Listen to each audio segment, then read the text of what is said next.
Halo semua, apa kabar? Ya, jumpa lagi dan saya Erwin Spandi dari Winner Stocks Indonesia. Bagaimana trading hari ini nih? Wah, IHSG hari ini keren banget ya. Tapi walaupun keren, eh, ada menyisakan kegalauan ya. Karena apa? Karena market hijau 2 hari ini tuh kayak ada sesuatu ya. Walaupun asing masuk, asing kemarin masuk 400 bio, 470-an bio, dan hari ini masuk lebih besar lagi bahkan 800-an bio. Nah, tapi IHSG hijau ini udah kayak sesuatu yang kayak nyimpan jebakan Batman. Itu yang saya selalu warning teman-teman semua, hati-hati, hati-hati. Ya, memang kita memang rekomendasi IHSG hijau, tapi hijaunya IHSG ini aduh kayak gimana banget. Kenapa? Karena ada beberapa hal yang menghantui market global saat ini. Pertama yaitu Treasury ya dari 10 year bond Amerika yang dalam beberapa minggu ini konsisten naik ya, yang mana itu suatu indikasi yang kurang bagus juga ya.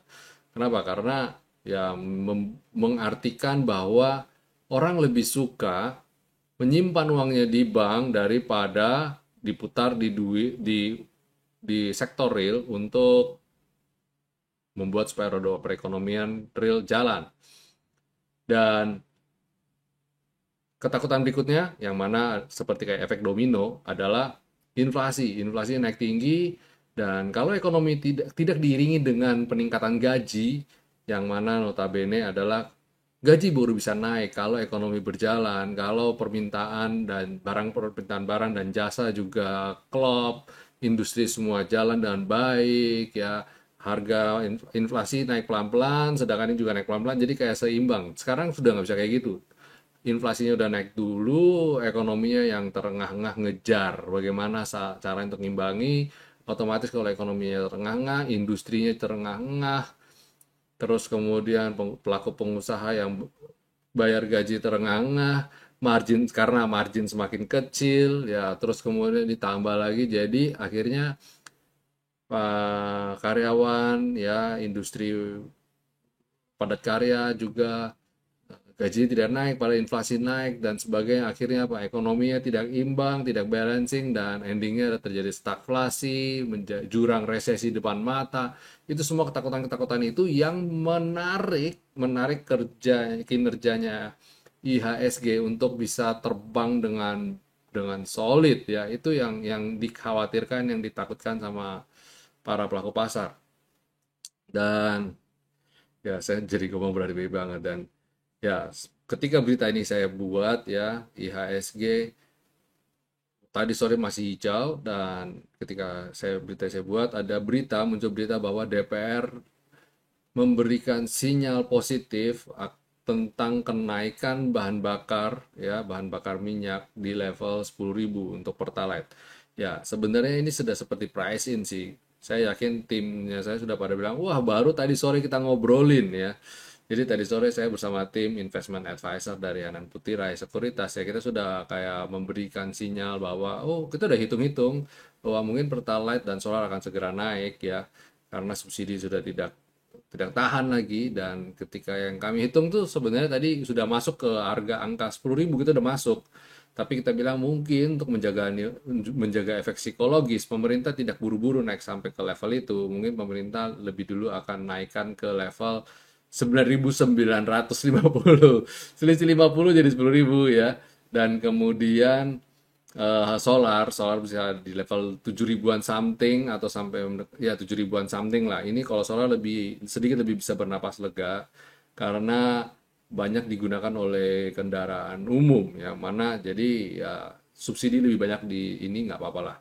Dan tentu saja ada peran aktif dari pemerintah untuk supaya dana subsidi yang harusnya subsidi ini bisa tepat guna dikucurkan kepada rakyat yang kurang mampu. Jadi semoga ada sesuatu yang nyata lah ya, supaya ekonomi bisa pada dasarnya bisa bergerak dengan pelan, atau kalau nggak istilahnya mereka jatuh pelan-pelan ya. Ya, moga-moga sih begitu. Tapi pada prakteknya, pada dasarnya sebenarnya apa yang kita lihat hari ini itu semuanya karena ketidakseimbangan antara naiknya inflasi dengan naiknya uang penghasilan yang didapat dari hasil bekerja. Itu yang menjadi PR kita semua sebenarnya, baik dari pelaku usaha, ya, terus pemangku jabatan, otoritas jasa keuangan dan sebagainya yang notabene tentu saja harus bekerja sinergi supaya ekonomi ini bisa bagaimana caranya bisa jalan. Nah, itu yang ditakutkan juga, yang diantisipasi oleh para pelaku pasar di Amerika sana, yang menanti-nanti risalah atau simposium yang akan diadakan di Jackson Hole oleh The Fed ya pada Kamis dini hari nanti ya, bukan hari ini tepatnya, besok malam. Jadi besok pastikan Bapak Ibu pantau juga market ya, cukup ketat karena bisa saja terjadi tiba-tiba koreksi karena ya antisipasi dengan Jackson Hole ini, simposium ini. Nah, kalau dilihat ya kemungkinan ya banyak banyak sekali pengamat mengatakan bahwa kemungkinannya kecil lah The Fed akan dovish. Kenapa? Karena lihat aja harga komoditi masih tinggi ya, minyak sudah mau hampir 100 US dollar per barel lagi dan sebagainya dan sebagainya sebagainya. Semua teori-teori dikeluarkan semua dan ujung-ujungnya kayaknya sih bakal hawkish nih The Fed ya. Mungkin bahkan paling rendah dia menaikkan suku bunga itu 50 basis point. Sedangkan idealnya dan kemungkinan besar The Fed akan menaikkan di level 75 yang mana sama aja apa yang terjadi di bulan September nanti, kemungkinan The Fed akan menaikkan sampai di level itu. Ya, jadi ya sebenarnya kita juga tidak tidak kaget dan tidak heran dengan keagresifisan dari Amerika. Karena apa? Eropa inflasinya 10-an persen, 8, sekian persen, UK 10,1%, dan Amerika kemarin yang beruntung masih tertahan. Tapi inflasi itu tetap mengancam dengan masif di depan mata. Itu sebabnya uh, sampai hari ini kata-kata inflasi tidak bosan-bosannya diucapkan, didengungkan. Karena apa? Iya, itu fakta yang terjadi di lapangan. Kita itu kejar-kejaran, cepet-cepetan mana antara bagaimana supaya ekonomi bisa berjalan di satu sisi untuk bisa membayar inflasi tersebut. Ya, itu semuanya udah kayak suatu gerbong ya, yang harus tinggal gerbong yang di depan itu yang mana yang ketarik duluan gitu. Ya, itu semoga apa yang saya bagikan bisa Bapak Ibu bisa ada sedikit bayangan apa yang kita hadapi, kekhawatiran apa yang menghantui para pelaku pasar belakangan waktu ini. Ya, dan kita akan masuk langsung ke teknikal, lebih gampang kita lihat chartnya langsung ya. Nah, ini walaupun candle hijau ya, tapi volumenya termasuk low hari ini. Itu yang menjadi sinyal ya. Transaksi cuma 10,78 triliun saja. Walaupun asing net buy 801 miliar, tapi kalau lihat volume rendah, orang kemungkinan berpikir bahwa IHSG kemungkinan akan koreksi dulu, koreksi ke level 7.079. Jadi hati-hati ya. Kalau market koreksi begini, berpotensi apalagi rally, yang kita takutin seringkali adalah wah market bakal koreksi. Itu yang menjadi hati-hati kita semua. Ya, moga-moga kita bisa antisipasi dulu ya. Dan seperti kita bilang, mungkin menjelang ini kan sudah hari Rabu nggak terasa ya, sudah di tengah minggu lagi. Besok sudah Kamis dan Jumat, tinggal 2 hari lagi untuk menjelang akhir pekan. Iya, kemungkinan ya ini berdasarkan analisa kita, kemungkinan sih IHSG masih ada di jalur hijaunya, menutupi bulan Agustus dengan finish strong istilahnya. Nah, tapi yang ditakutkan adalah Septembernya nih. Nah, ini Septembernya kita agak ngeri-ngeri sedap. Potensi IHSG goyang-goyang ya. Ya, tapi kalau kita sudah siap sih santai-santai aja. Kita tinggal udah tahu, oh kayak gitu ya. Oke, alokasi dana berarti kita kurangin ya, portofolio kita kurangin ya. Kita trading hanya yang penting-penting saja. Bisa gitu? Bisa. Itu semuanya adalah strategi ya. Dalam bertrading itu penting sekali kita melakukan strategi ya. Oke, ya, dan ya bagaimana dengan komposit? Kalau saya lihat ya seperti biasa, kemungkinan akan koreksi di areal selendang, yaitu adalah di areal 7.140 yang mana oke, termasuk masih dalam on the track oke. Masih koreksi sehat dengan bottom mungkin melenceng-melenceng masih di sekitaran 7.100-an. Selama IHSG masih di situ berarti dia masih ada di jalur naiknya yang cukup aman. Sebaliknya jika dia jebol level 7.070 atau 7.060 udah jebol ke bawah, nah itu mungkin dia akan berpotensi untuk menguji level berikutnya. Level low berikutnya itu di level 7.000-an. Itu support yang cukup kuat menurut saya. Ya, angka round number ya 7.000. Ya, itu IHSG kita. Terus bagaimana dengan sektoralnya? Kita coba cek sektor basic ya.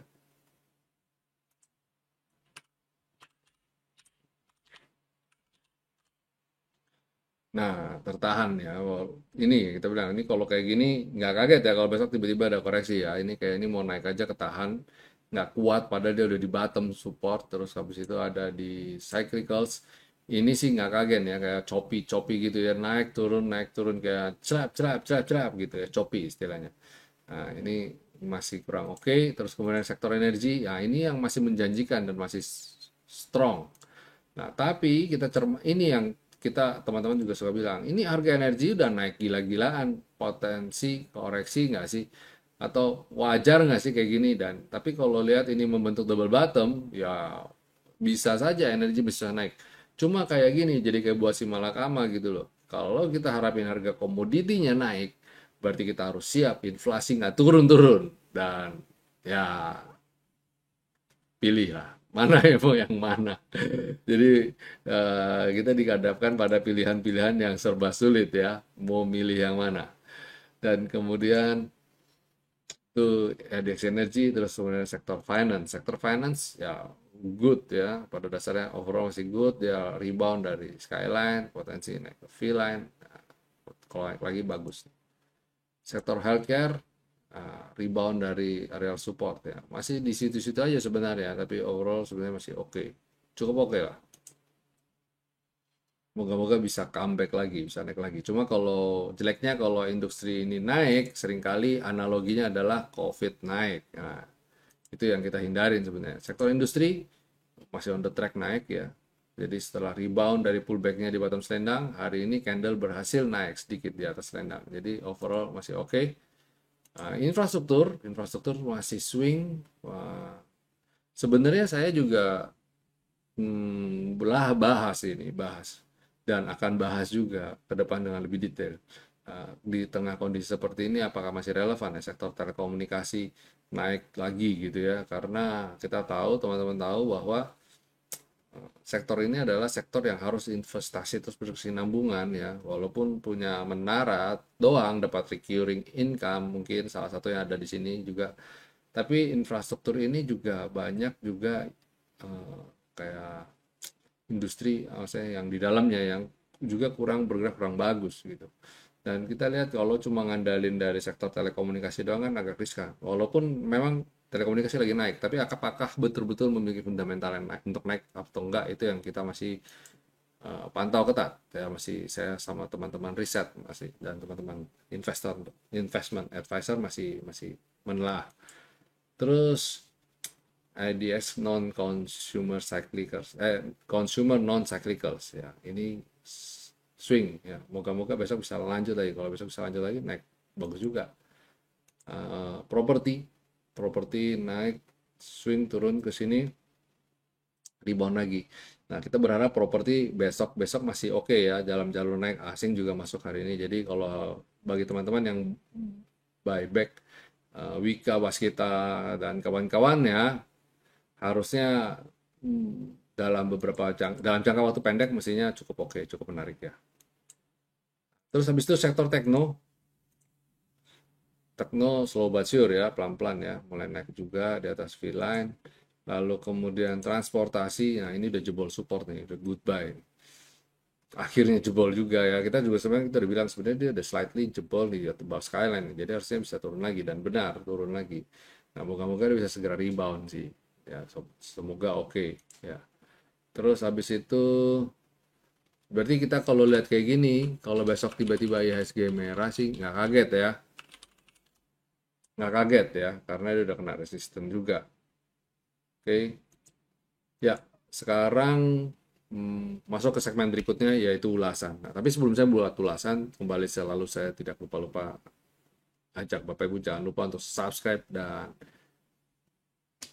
klik tombol loncengnya dan jika Bapak Ibu mendapat manfaat dari video-video kami, dukung terus dengan share video ini dan tentu saja bagi yang mau belajar atau mendapatkan rekomendasi dari Winner Stocks, silakan bergabung bersama kami. Ada link di bawah juga ya. Terus untuk buka rekening Hanan Putirai juga sama, tinggal buka link di bawah. Ya dukung kami lah, please ya untuk selalu bisa berkembang lagi, bisa memberikan konten-konten yang bermutu. Ya, oke. Dan Ya, segmen berikutnya adalah rekomendasi kita berikan pertama yaitu INTP untuk Bapak Ibu. INTP ini menarik banget dicermati karena apa? Dia lagi disupport ya dan kom- apa kemungkinan untuk naik untuk memberikan sinyal positif cukup masih besar karena upside-nya ke atas masih oke ya. Dan ini bagus, ini oke ini. Ya, ini oke. Menarik nih, dia swing-swing di sini ya. Kalau dia bisa lanjut lagi, wow, bagus ini. Ya, ini INTP, terus kemudian habis INTP ada United Tractor. Nah, ini bagus banget dalam beberapa waktu ke depan nih mestinya tren juga masih masih rolling, masih oke. Dia udah turun pullback dan bisa naik lagi. Ini kalau besok bisa breakout lanjut, ini juga harusnya bergerak dalam tren naik yang bagus. Terus habis itu selain United Tractor ada Astra International. Ini juga bagus nih ya, untuk Astra International juga bagus. Dia berhasil termaintain dengan baik ya. Kemarin sempat naik cukup besar, terus turun dan tertahan di level ini dan udah naik lagi. Jadi ini kalau kali ini dia bisa naik lagi break, ini kan lagi sideways nih. Kalau dia bisa breakout ini dan lanjut naik breakout ini mestinya menarik nih ke depannya nih. Astra International masih dalam tren naik yang oke. Dan harganya masih terhitung oke kok ya, murah kok. Habis Astra International ada Dharma, DRMA. Wah, menarik nih. Ya, Dharma ini baru IPO belum lama ya di awal tahun 2022 dan sekarang dalam tren naik yang bagus ya chartnya ini udah naik pullback kayak udah habis gitu udah sideways dan ini mencoba untuk naik lagi ini kalau mencoba untuk naik lagi berarti dia bagus nih dia membentuk double bottom lagi di sini. Wow, ini menarik nih kalau bisa lanjut lagi cakep juga. Terus habis itu terakhir ada ESA. Siapa yang nunggu-nunggu ESA moga-moga kali ini bisa breakout ya. Moga-moga kali ini bisa breakout dah lanjut lagi ya. Target saya masih ke 1320. Sabar aja bagi yang sudah punya silakan nambah nambah porsinya. Ya, itu rekomendasi kita untuk perdagangan tanggal 25 Agustus 2022 ya. Oke, Bapak Ibu, itu dulu video kita market review dan rekomendasi untuk perdagangan tanggal 25 Agustus 2022. Semoga apa yang saya bagikan bisa berguna bagi teman-teman semua. Dan kembali saya ingatkan, jangan lupa kalau mau belajar trading saham, ingat Winner Stocks Indonesia. Sampai jumpa semuanya, stay safe, stay healthy, and God bless you all.